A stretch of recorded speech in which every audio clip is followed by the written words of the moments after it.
राजनीति के अखाड़े में दांव पेच लगाना ज्यादा कठिन है कि पहलवानी के अखाड़े में दांव पेच लगाना ज्यादा कठिन है? नहीं, मेरे को तो दोनों ही चीज बराबर लगती है। मेरे यहाँ आने की कोई समय सीमा नहीं है। जैसे और लोग हैं, भारतीय जनता पार्टी के नेताओं के बाहर बोर्ड लगा मिलेगा, आप कभी देखोगे कि सुबह 9 बजे से 11 बजे तक या 12 बजे से 1 बजे तक। मेरे आप यहाँ आपने कोई बोर्ड देखा है किसी तरह का? मेरा ऑफिस बिल्कुल 24 घंटे खुला रहता है। कभी भी किसको परेशानी हो, कोई समस्या हो, आ सकता है 24 घंटे।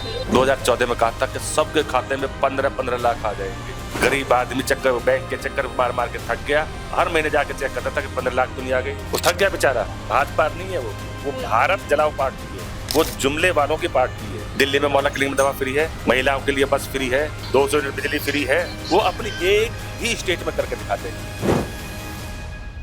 मेरे साथ अभी बातचीत करने के लिए खास मेहमान तुगलकाबाद विधानसभा से आम आदमी पार्टी के प्रत्याशी और तुगलकाबाद से पिछले 10 सालों से विधायक रहे साहिराम पहलवान जी हैं। सर, दिल्ली की आवाज पर आपका बहुत बहुत स्वागत है। थैंक यू, स्वागत है। सर, तुगलकाबाद से तीसरी बार आम आदमी पार्टी ने अपना प्रत्याशी बनाया है। क्या कुछ रणनीति है आपका इस बार?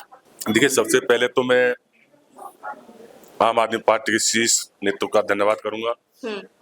जनता की, अपनी विधानसभा की जनता का धन्यवाद करूंगा कि जनता के कामों पर, जनता के कहने पे माननीय मुख्यमंत्री जी ने मुझे तीसरी बार यहाँ से प्रत्याशी बनाया है। उनका, जनता का भी और अरविंद जी का भी तहे दिल से धन्यवाद। सर, पिछले 10 सालों से तुगलकाबाद से अब विधानसभा है। साहिराम पहलवान जी पिछले 10 सालों से तुगलकाबाद विधानसभा से विधायक हैं। तो 10 सालों में साहिराम पहलवान जी कितने सही और कितने गलत हैं, अगर आपसे ये पूछा जाए तो? ये तो आने वाली 5 तारीख को क्षेत्र की जनता बता देगी। मेरे बताने से कोई नहीं है।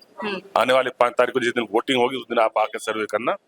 आपको क्षेत्र की जनता बताएगी कितने सही है और कितने गलत है। जी सर, आम आदमी पार्टी के जो सुप्रीमो हो श्री अरविंद केजरीवाल, उन पे लगातार हमले हो रहे हैं, क्या कहेंगे आप? देखिए, भारतीय जनता पार्टी अरविंद केजरीवाल से डरी हुई है। वो नहीं चाहती कि दिल्ली में उनकी सरकार तीसरी बार बने। जिस तरह से पिछले 2015 में पूर्ण बहुमत की सरकार बनी और दिल्ली की जनता के लिए अरविंद जी नई नई जो योजना लाए हैं, तो भारतीय जनता पार्टी उस चीज से डरी हुई है। वो नहीं चाहती कि तीसरी बार पूर्ण बहुमत की सरकार अरविंद जी की बने। लेकिन मैं दावे के साथ कह रहा हूँ, पहले से बेहतर रिजल्ट आम आदमी पार्टी का दोबारा आने वाला है। सर, इस बार तुगलकाबाद के जनता के बीच आप किस मुद्दों को लेकर जा रहे हैं? स्पेशली महिलाओं के लिए क्या कुछ मुद्दे हैं आपके? देखिए, महिलाओं की अगर स्पेशल बात करें आप, तो सरकार ने पिछले कई साल से महिलाओं के लिए बस फ्री कर रखी है। अब आप अंदाजा लगाए, जो महिला अपने जॉब के लिए जा रही है और उसका 80 रुपए किराए में खर्च हो रहा है, तो महीने के 24 रुपए उसके बचे सीधे सीधे। दूसरा, 200 यूनिट बिजली फ्री है। तीसरा, अब जो नई योजना आई है 2100 रुपए वाली, उससे महिलाएं बहुत खुश और महिलाओं को बहुत लाभ है। आप ये अंदाजा लगाइए, कम से कम एक परिवार में कम से कम भी मिनिमम 3 से 4 महिला होगी। और अगर किसी परिवार में 3 महिला या 4 महिलाएं हैं, तो उसको 6300 और 8400 रुपए अगर मिलेंगे। अभी किराएदारी की मीटिंग हुई है। अब जो लोग किराएदार रह रहे हैं, वो 4000 रुपए महीने का किराया दे रहा है, 5000 रुपए महीने का किराया दे रहा है। अगर उसमें के परिवार में 2 महिलाएं हैं, तो एक तरह से उसका किराया फ्री हो गया। तो बहुत बड़ी राहत है महिलाओं के लिए। तो महिलाएं मोहल्ला क्लिनिक में अपना पूरा इलाज फ्री करा सकती है, EWS में किसी भी अच्छे हॉस्पिटल में जाके इलाज करा सकती है। सर, आप पहलवान भी रहे, तो राजनीति के अखाड़े में दांव पेच लगाना ज्यादा कठिन है कि पहलवानी के अखाड़े में दांव पेच लगाना ज्यादा कठिन था? नहीं, मेरे को तो दोनों ही चीज बराबर लगती है। दोनों चीज बराबर लगती है। कौन से प्रतिद्वंदी थे? पहलवानी वाले प्रतिद्वंदी आपको ज्यादा परेशान कर रहे थे कि राजनीति के प्रतिद्वंदी आपको ज्यादा परेशान कर रहे थे? नहीं, देखिए, प्रतिद्वंदी की बात नहीं है। ये आपकी ईमानदारी से आपने कितनी मेहनत और कितनी लगन से मेहनत की है। पहलवानी में भी वही लगता है कि आपने ईमानदारी से कितनी मेहनत की अखाड़े के अंदर जाके, तो आपको रिजल्ट मिलेगा। राजनीति में भी वही है कि जनता के बीच में आपने जाके कितनी ईमानदारी से मेहनत की है, तो भी आपको रिजल्ट मिलेगा। सर, आपसे इंटरव्यू करने से पहले हम पब्लिक ओपिनियन, पब्लिक बाइट ले रहे थे आपके विधानसभा क्षेत्र के, तो लोगों में आपको लेकर लोग कह रहे थे कि सर अगर घरेलू कपड़े में भी होते हैं तो जरूरत पड़ने पे हम लोग के बीच आ जाते हैं फटाके से रात के 12 बजे भी। तो इस उम्र में इतना समाज सेवा आप कैसे कर पा रहे हैं? देखिए, मैं पिछले 27 साल से सत्ता में हूँ।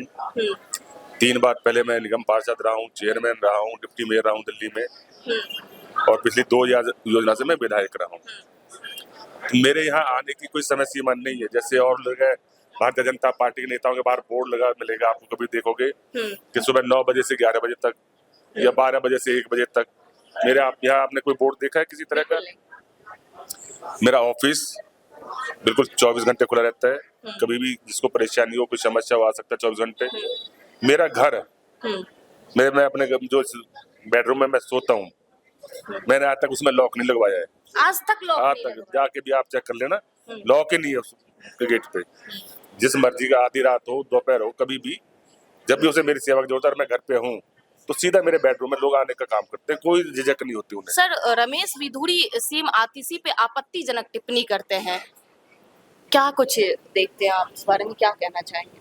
नहीं, मैं नहीं समझता कि एक सम्मानित साथी को किसी सम्मानित साथी के लिए किसी भी की तरह पर्सनल टिप्पणी करनी चाहिए, नहीं करनी चाहिए।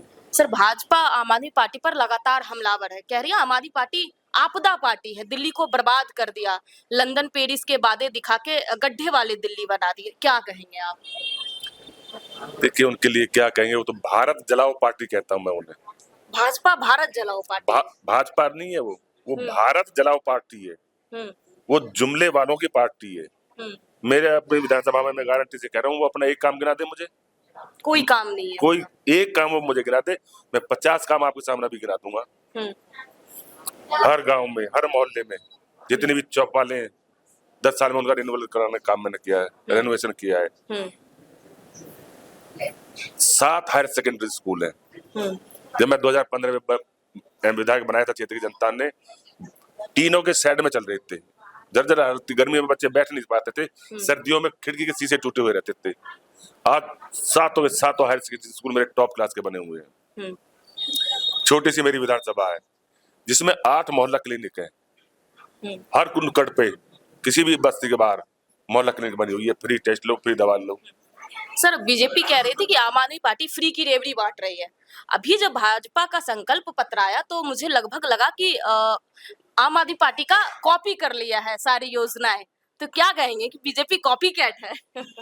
कॉपी केट नहीं है, ये नकली लोग हैं। आप पत्रकार हो,